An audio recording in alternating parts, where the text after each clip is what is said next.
The final journey, the 30,000 crore death care market. At 3 o'clock at night, a family stands in a hospital corridor. The doctor softly says, "We could not save him." And at that very moment, along with grief, a second fear begins. Whom to call, where to keep the body, how to get an ambulance, which priest to call, whether a slot will be available at the crematorium or not. In the midst of sorrow, the family suddenly becomes a logistics manager. This is where the story of India's death care market begins. This story is not about making death a business, but about that empty space where the family has been left alone. The question is frightening. Why is the final journey, which home, family and society used to handle together, now becoming an opportunity for corporates and startups? Until a few years ago, people of the neighborhood stood together. Someone would arrange wood, someone would call a vehicle, someone would talk to the priest, someone would inform relatives. However, now cities have changed. Families have become small, children are in another city or abroad, relationships with neighbors are weak, and time has become the most expensive resource. In such a situation, the preparation for funeral rites has become not just a tradition, but an emergency service. And wherever there is an emergency, demand for an organized solution is born. According to industry estimates, India's death care market is considered to be around 30,000 crore rupees, and there is discussion of it reaching 40,000 rupees to 70,000 crore rupees by 2030. At the global level as well, this market is growing. According to Grand View Research, the funeral and cremation services market was $70 billion in 2025 and could reach $98 billion by 2030. However, India's story is not just a copy of a global trend. Here, death care is connected to religion, emotion, family honor, rituals, and local customs. This is the reason why entry into this sector appears easy, but building trust is very difficult. In sorrow, a family first looks for dignity, not a discount. A son is in Delhi, parents were in Lucknow. Suddenly, the father passes away. Flights have to be booked, hospital formalities completed, the body preserved, and relatives informed. In that moment, the family needs a trustworthy hand, not an app. This is the very emotional gap that startups are addressing by calling it a one-call solution. Companies like 𝐟𝐨𝐥𝐿, 𝐼, 𝐿𝐿, and Sukhant Funeral are providing funeral planning, hearse vans, freezer boxes, rituals, and memorial services across various cities. Some platforms even arrange crematorium ground coordination, priests, flowers, the beer, documents, ashes collection, online tributes, and live streaming. In an NDTV profit report, 𝐼 was described as the funeral services arm of Ferns and Petals, operating in multiple cities and stating an average service of 25 to 30 cremations daily. This detail explains corporate interest. If flowers, logistics, customer support, and city vendor networks are already present, funeral coordination can become a new vertical. However, this business is not like normal event management. If a mistake happens in a wedding, people get angry. If a mistake happens in a funeral, the family falls apart. This is why death care companies have to sell sensitivity along with speed. Their biggest offering is not a product list, but trust. In the story of Sukhant Funeral Management, Indian Express reported that the founder started the service in 2014 with the idea of a dignified farewell. The concept of pre-planning still feels uncomfortable in India. People consider talking about their own funeral inauspicious, but urban seniors are gradually breaking this silence. Many elderly people do not want their children to have to run around at the last moment. They want to decide their wishes, ritual preferences, and financial arrangements in advance. This is a new cultural shift. Earlier, people planned weddings. Now, some people have started pre-planning their final journey with dignity. Then the shadow of the pandemic also stands behind this market. COVID showed families how quickly death logistics can overwhelm. The chaos of oxygen, hospitals, ambulances, cremation slots, and documentation taught urban India a harsh lesson. Finding the system during a time of grief can prove very heavy. After this, many families began viewing professional support as a practical necessity. Earlier, this idea felt strange. Now it feels like relief to many. The major driver of the death care market is not a growing population but changing life structures. Both husband and wife work, relatives are far away, and knowledge of rituals is decreasing.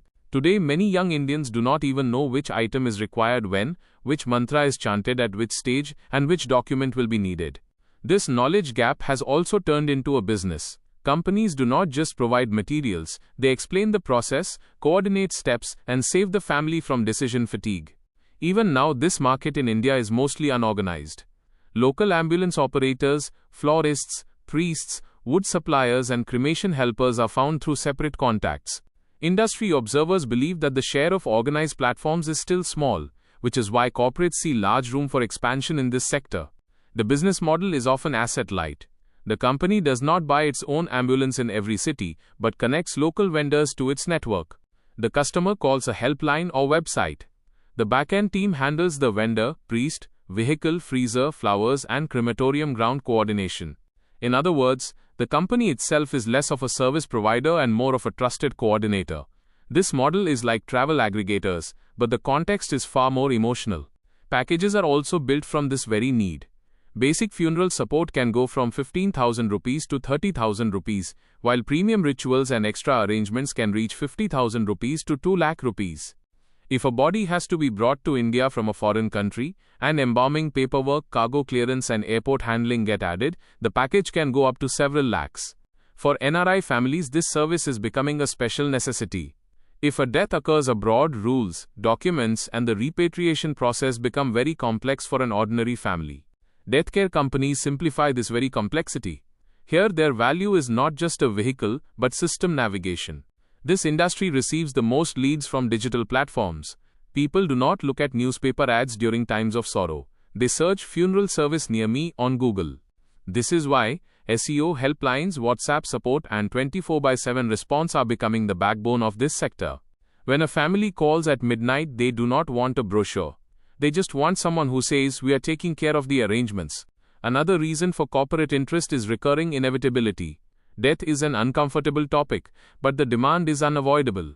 Whether the economy is slow or fast, the need for funeral rites does not stop. Global death care reports also consider this a non-discretionary service. Reports have projected global death care services to reach $128 billion in 2026 and $241 billion by 2035. Investors look for sectors where demand is predictable, the market is fragmented, and technology can improve coordination. Death care ticks all three of these boxes. However, this very aspect also creates moral discomfort. People ask, is grief also being monetized? This question is essential, because when a family is in a vulnerable moment, the risk of overcharging, unnecessary packages, and emotional pressure increases. Therefore, this industry will need not just growth but regulation and ethics as well. Transparent pricing, a clear service list, and respectful behavior must become the biggest standards. Trust in death care will be built when the family feels that the company is helping, not taking advantage of their helplessness. Another hidden trend is that of digital memorials. Platforms like 𝐟𝐨𝐥𝐿 offer facilities to share online tribute pages, photos, and memories. Live streaming also became common after the pandemic. Relatives who are abroad or cannot travel are able to have a virtual final viewing. This technology does not completely erase emotional distance, but it provides a way to participate in grief. In urban apartments, space for funeral rituals is also a challenge. In many housing societies, there are practical difficulties in keeping the body, the coming and going of people, and even parking. Professional teams manage these small yet sensitive problems. Which lift will be used, where the freezer box will be placed, how visitors will come, all of this becomes part of the planning. In many cities, crematorium bookings and timings are also concerns. Getting a slot during high demand hours is not easy. In such situations, a coordination company saves the family from running around. This very convenience is the true currency of this market. However, rural India still runs mostly on a community-based model. There, family, community, and village become the support system. Therefore, the major market for death care startups right now is urban and semi-urban India, where privacy is higher, but support is lower. Corporate companies have existing assets like flowers, cold chains, logistics, call centers, and city networks. They can reuse these in death care. For a player with a flower and gifting background like ferns and petals, funeral flowers, wreaths, condolence arrangements, and last journey coordination become natural extensions. However, corporates will have to remember that this sector is not one of celebration. If branding is loud here, it will backfire. In death care, the most powerful marketing is perhaps silence. A calm tone, a clean process, no pressure, and dignity-first service. In the future, services such as insurance-linked funeral plans, senior living packages, green cremation options, and grief counseling could also grow. Eco-friendly options are also gradually being discussed. Electric crematoriums, less wood, cleaner rituals, and sustainable memorials can attract urban families. Even so, the place of tradition in India is very deep. Any service will be successful only when it respects local rituals and family beliefs. Hindu, Muslim, Sikh, Christian, Jain, Buddhist and regional customs are all different. A one-size-fits-all model will not work here. This is the most difficult task of this industry. Standardization is needed so quality is delivered, but customization is needed so tradition is preserved. If a company looks only at the process, it will fail. If it understands the emotion, only then will a family accept it. The real growth of the death care market is also possible, because people have now started viewing convenience with less guilt. Earlier, taking a professional funeral service made it feel like family duty was being outsourced. Now people understand that management can be outsourced, not grief.